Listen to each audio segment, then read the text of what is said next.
warahmatullahi wabarakatuh.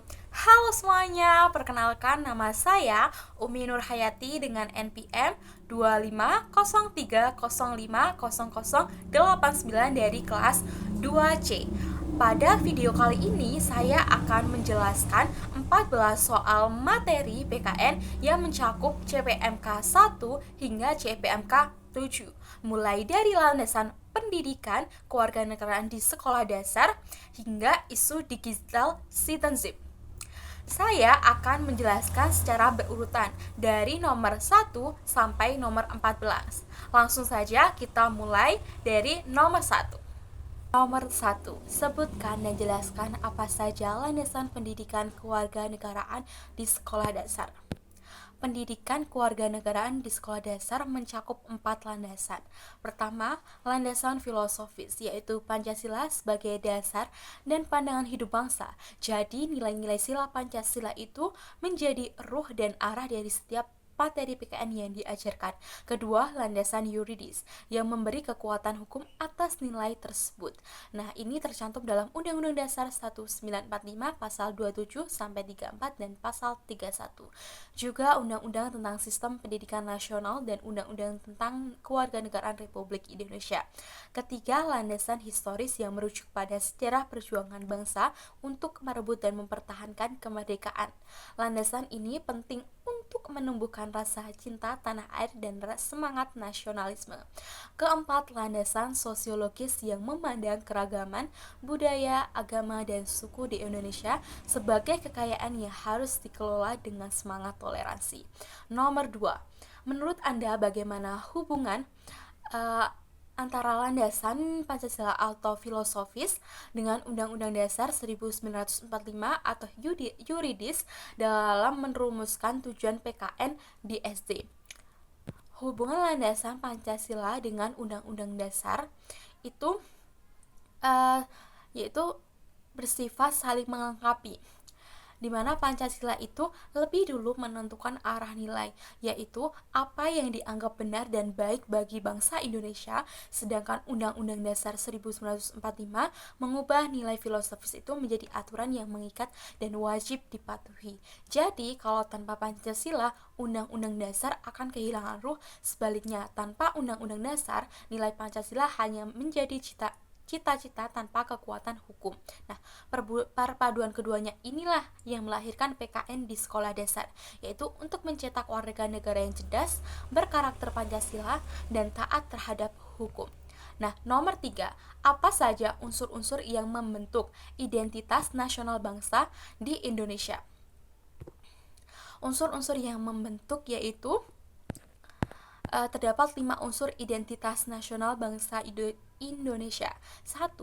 Identitas fundamental, yaitu Pancasila sebagai dasar negara, falsafah dan ideologi negara, bukan sekedar hafalan, namun jadi pedoman hidup bersama.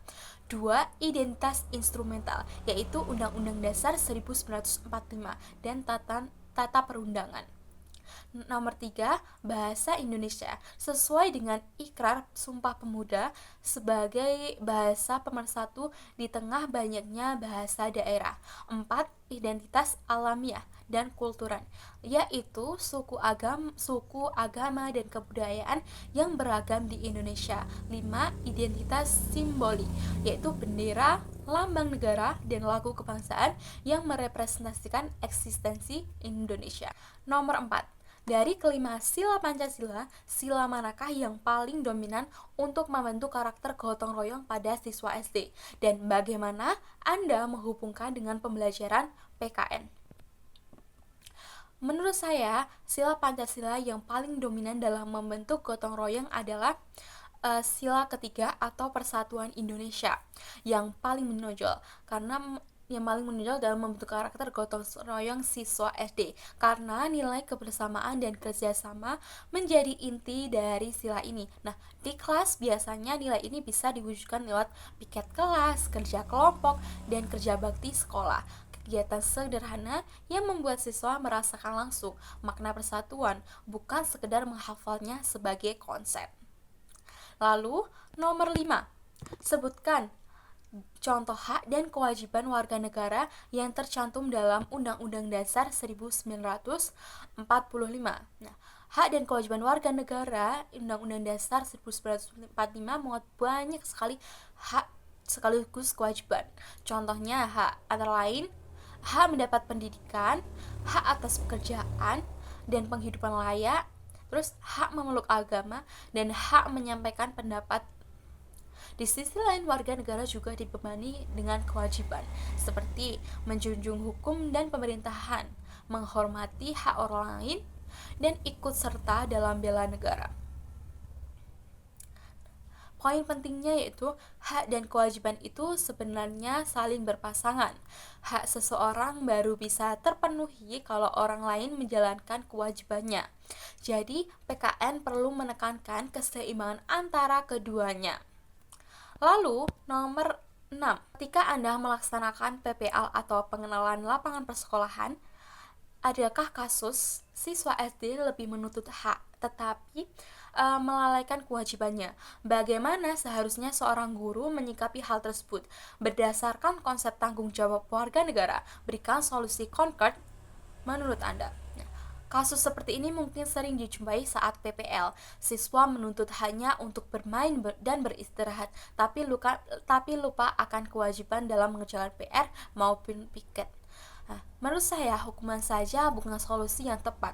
Pendekatan yang lebih efektif adalah pembinaan yang disertai konsekuensi logis. Misalnya, menyusun kesepakatan atau kontrak belajar bersama siswa, keteladanan dari guru, dan penguatan positif saat siswa berhasil menyeimbangkan hak dan kewajibannya. Nah, ini penting karena perubahan perilaku anak SD itu lebih mudah terbentuk ketika ada contoh nyata atau aksi nyata. Yang nomor 7, sebutkan prinsip-prinsip demokrasi dan berikan contoh konkret hak asasi manusia yang paling fundamental. Nah, prinsip demokrasi dibangun atas beberapa hal, antara lain kedaulatan berada di tangan rakyat, keputusan diambil lewat musyawarah untuk mufakat, perbedaan pendapat dihargai, kepentingan bersama dan diutamakan, dan semua diwarnai dengan semangat kekeluargaan. Sementara itu, hak asasi manusia yang paling fundamental menurut saya adalah hak untuk hidup dan hak atas pendidikan, karena keduanya jadi prasyarat mutlak sebelum hak-hak lainnya dapat dinikmati. Tanpa hidup tidak akan ada hak yang berarti, dan tanpa pendidikan hak-hak lain akan sulit diperjuangkan secara sadar. Selanjutnya, nomor 8. Siswa SD berada pada tahap operasional konkret. Bagaimana Anda menghubungkan konsep demokrasi atau misalnya musyawarah dengan cara berpikir siswa SD agar mereka benar-benar memahami maknanya, bukan sekedar hafalan. Nah, karena siswa SD itu masih berada pada tahap operasional konkret, konsep demokrasi tidak bisa diajarkan lewat penjelasan maupun definisi yang abstrak. Cara yang lebih efektif yaitu lewat pengalaman langsung atau praktik yang nyata, yang visual dan menyenangkan. Misalnya, lewat musyawarah dalam pemilihan ketua kelas, siswa dilibatkan untuk berbicara, memberi pendapat dan berdiskusi. Nah, bisa juga dengan guru menyediakan kotak suara dan memberikan penjelasan. Jadi mereka bisa menulis, melipat, dan memasukkan suaranya sendiri, lalu berdiskusi dalam menyelesaikan masalah bersama. Nah, dari pengalaman-pengalaman kecil semacam ini, siswa perlahan bisa memahami bahwa keputusan bersama itu cenderung lebih adil dibandingkan keputusan yang diambil secara sepihak. Nomor 9. Jelaskan bagaimana wawasan Nusantara mewujudkan kesatuan bangsa Indonesia dalam aspek politik dan ekonomi secara bersamaan. Wawasan Nusantara adalah cara pandang bangsa Indonesia mengenai diri dan tanah airnya sebagai negara kepulauan yang mengutamakan persatuan dan kesatuan. Dalam aspek politik, kesatuan itu tampak dari satu sistem hukum dan pemerintahan nasional dalam bingkai NKRI. Dalam aspek ekonomi, kesatuan terwujud lewat perekonomian nasional yang lebih melengkapi antar daerah, bukan berjalan sendiri-sendiri, sehingga menjamin pemerataan pembangunan dan kesempatan dalam berusaha.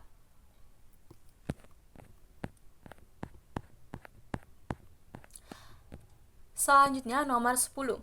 Di era disrupsi informasi saat ini banyak ancaman terhadap ketahanan nasional seperti hoax dan radikalisme. Jika Anda menjadi guru SD, strategi inovatif apa yang Anda rancang untuk menanamkan ketahanan nasional sejak dini kepada siswa, di luar metode ceramah seperti biasa? Nah, kalau saya menjadi guru SD, terdapat beberapa strategi yang saya pilih untuk menghadapi hoax dan radikalisme.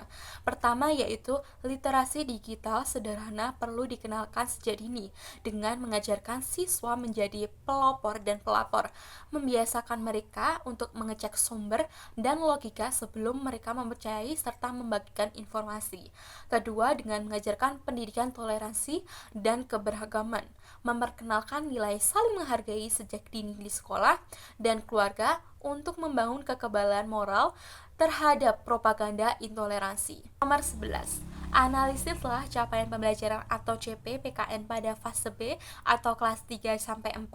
Apakah menurut Anda CP tersebut sudah merepresentasikan esensi PKN sebagai pendidikan kewarganegaraan? CP PKN pada fase B saya akan berfokus pada 3 hal, yaitu pemahaman identitas diri sesuai dengan budaya, hak dan kewajiban di lingkungan sekitar, serta pengenalan norma dan aturan dalam kehidupan sehari-hari. Nah, menurut saya CP ini sudah cukup untuk merepresentasikan esensi PKN sebagai pendidikan nilai, karena arahnya jelas pada penerapan nilai dan kehidupan siswa, bukan sekedar hafalan konsep yang abstrak.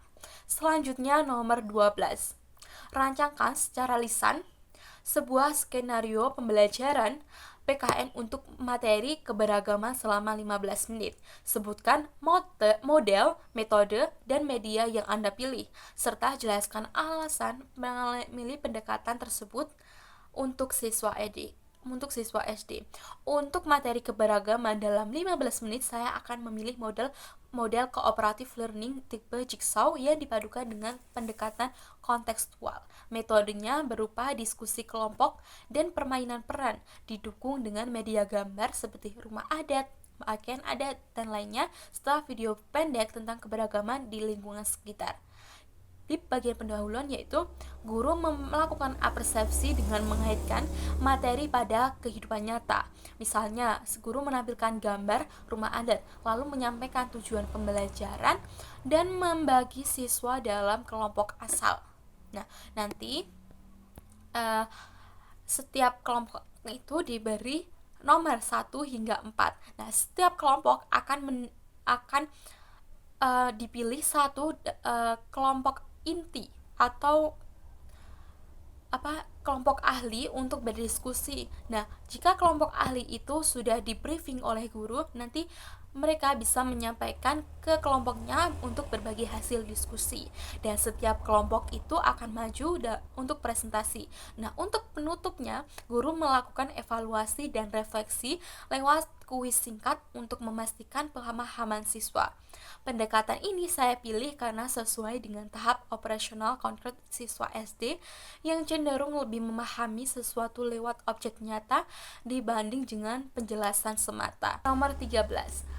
Bagaimana Anda menganalisis multikulturalisme di tengah masyarakat Indonesia yang beragam, dan bagaimana cara menanamkan nilai Bhinneka Tunggal Ika kepada siswa SD yang berasal dari latar belakang yang berbeda? Multikulturalisme di satu sisi membuka peluang untuk saling memperkaya antar budaya, namun di sisi lain menyimpan potensi gesekan antar kelompok jika tidak dikelola dengan baik. Untuk menanamkan nilai Bhinneka Tunggal Ika pada siswa SD, guru bisa merayakan hari besar lintas agama secara inklusif, mengadakan kegiatan cerita budayaku, dan membiasakan sikap menghargai perbedaan dalam diskusi kelas. Kuncinya itu bukan pada acara besar, namun pada konsistensi membiasakan sikap menghargai perbedaan dalam interaksi kecil sehari-hari. Poin terakhir atau nomor 14. Saat ini anak-anak SD sudah akrab dengan gawai dan media sosial. Evaluasilah dampak negatif terbesar dari digital terhadap karakter siswa SD dan formulasikan langkah konkret apa yang harus dilakukan oleh guru PKN untuk membentuk warga negara digital atau digital citizenship yang bertanggung jawab. Nah, dampak negatif gawai dan media sosial yang paling saya khawatirkan adalah menurunnya empati dan kemampuan interaksi sosial langsung pada siswa. Ditambah lagi resiko paparan konten yang tidak sesuai dengan usia, perilaku impulsif akibat kecanduan gawai, dan mengakibatkan gangguan tidur, menurunnya produktivitas, hingga privasi data yang rentan. Untuk membentuk digital citizenship sejak dini, guru bisa memulai dari literasi digital dengan lewat aturan sederhana, yaitu 3M: mikir sebelum share, minta izin orang tua, dan membatasi waktu layar. Nah, ini diiringi dengan kesepakatan penggunaan gawai bersama orang tua, serta menciptakan ruang interaksi sosial langsung yang menyenangkan di kelas. Nah, bagi saya, aturan seketat apapun jika tidak akan ada atau dari contoh dari orang dewasa sendiri, kegiatan ini akan sulit direalisasikan. Nah, itu tadi penjelasan saya untuk 14 soal materi PKN dari CPMK 1 hingga CPMK 7, mulai dari landasan pendidikan kewarganegaraan sampai isu digital citizenship. Semoga penjelasan ini bisa dipahami dengan baik. Terima kasih atas perhatiannya. Saya Umi Nur Hayati, mohon maaf bila ada kekurangan maupun salah perkataan. Wassalamualaikum warahmatullahi wabarakatuh. Sekian dan terima kasih. Bye.